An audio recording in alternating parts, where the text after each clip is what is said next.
Hey everybody, this is Modern Refugee. Just out taking a little walk here today, and there are a lot of little woods and brushy areas in different urban areas around. I've been in some really large urban areas over the years where you find different just little brush patches and stuff like this.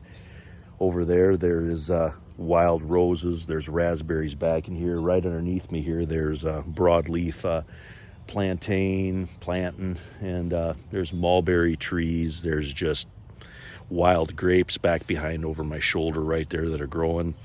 They're going to have fruit on here soon, later in the summer, but the leaves are actually edible now. There's just all kinds of stuff like this that if you look for it, you're going to find it. And a lot of these brushy areas in urban settings, they don't get used. People just ignore these places. You know, you can date places like this the last time people were in there by the garbage you find. You know, if you go in there and you find plastic pop bottles or Mountain Dew bottles or whatever, you know that people have been in there rather frequently, rather soon. But if you go into an area like this and you only find like half deteriorated pull tab Pepsi cans, you know, nobody's been back in here for a long time. And that a lot of these places are like that. And why am I telling you guys all this? We've grown accustomed to the ability to travel. You know, we can just get in our cars and go wherever, whenever we want. And, we got GPS to guide us. We got gas stations every few miles. You know, we got vehicles that'll, go a long way on a tank of gas, whatever. We've grown accustomed to that.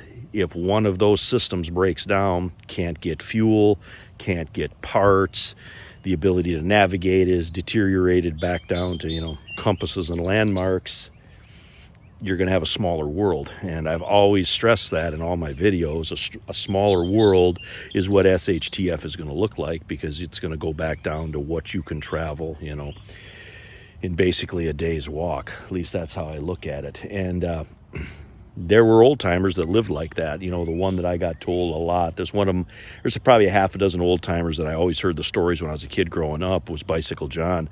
Bicycle John lived in a little shack east of where I grew up, and he only had a bicycle. If he had to go somewhere really important, he'd get somebody to take him. He was relatives to the local farmers that were around where I grew up, and heated his house with a handsaw, no more, and any little sticks that he would find, like this right here, he collected all that, put them in the basket of his bicycle, took his little handsaw with him, and he would cut that, and he would stack that up behind his shack, and that's what he would use to heat his shack over the entire winter. Guy lived like that for decades, and everybody that knew him, that's just how he lived, and we're headed into hard times. There's just no way about it. The times of these aren't the times of peace and prosperity. I think in my age now, the best days of my life are behind me, and I can pretty much just look forward to hard times for the rest of my life. Pretty much, that's how I'm kind of looking at it right now, because the system's got another war brewing. There are all kinds of problems with our infrastructure, whether it's electricity or the medical system or, medicine. Everything comes from another part of the world. All these things are just extremely vulnerable. I mean, they're not even like slightly vulnerable. One of those systems goes away, it's going to throw everything into a tailspin. I mean, it doesn't matter whether there's something pops off, in Eastern Europe, more serious than what it is now, something in the Pacific, take your pick. It could be anything. It could be a disruption of the supply lines. It could be a disruption of our critical infrastructure. It could be conflict. And we're no longer insulated from conflict here in North America like we were in the previous world conflicts. I think you're going to see conflict right here of one variety or another. You're already seeing some pretty shady stuff going on, stuff that I would personally call sabotage. It's all around us, and people have a tendency to kind of ignore that kind of stuff. I've had people tell me in different points in time when we were talking about preparedness, they pretty much tell me they just don't want to think about that. That's something they don't, it's unpleasant. They don't want to. You can call it denial, you can call it human nature, call it whatever you want, but there is, a lot of people out there that just don't want to think about bad times. And well, I kind of grew up, I don't want to say I grew up in bad times, but I grew up harder than most, so I kind of know what things can deteriorate into. And that's when I started my channel, years ago already.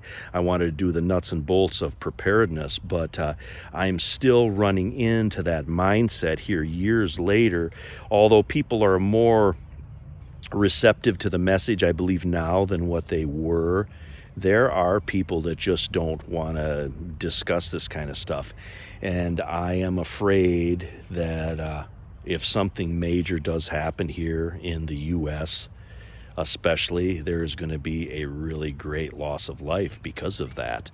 I don't think that a majority of people are even, on that wavelength that most preppers on the YouTube channels are on.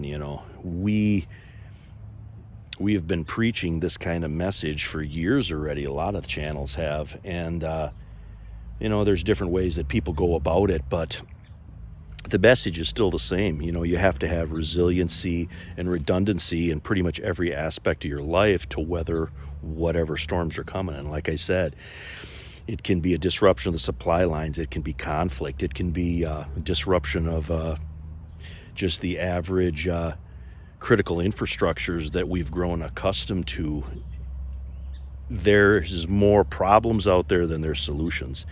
And knowing what's in your area, like this little brushy patch right here, can be beneficial down the road. I've found that out over different experiences over the years too. Sometimes you'll notice something, or you'll see something, or you'll have a conversation that isn't pertinent right at the particular moment, but maybe 3 years down the road, that conversation is going to come back to your mind. And there was a little golden nugget of wisdom or information that was in there that becomes beneficial. And that's why it's always good to perk your ears up, listen to everything you can listen to, talk to as many people as you can, gather as much information now, and use the technological means while they're still working right now to gain as much information and knowledge as you can, because there's a good chance that a lot of this stuff is not going to be around in the future. So I guess that's the message for today. Keep your eyes and ears peeled, look back to the past for the wisdom, and get as much out of this technological world as you can right now, because things are in motion that might change that. Anyway, this is Modern Refugee. I appreciate all my subscribers out there. I hope you guys got a little information and a little entertainment out of this video here. Just discussing a few things here on my walk. You guys have a good one.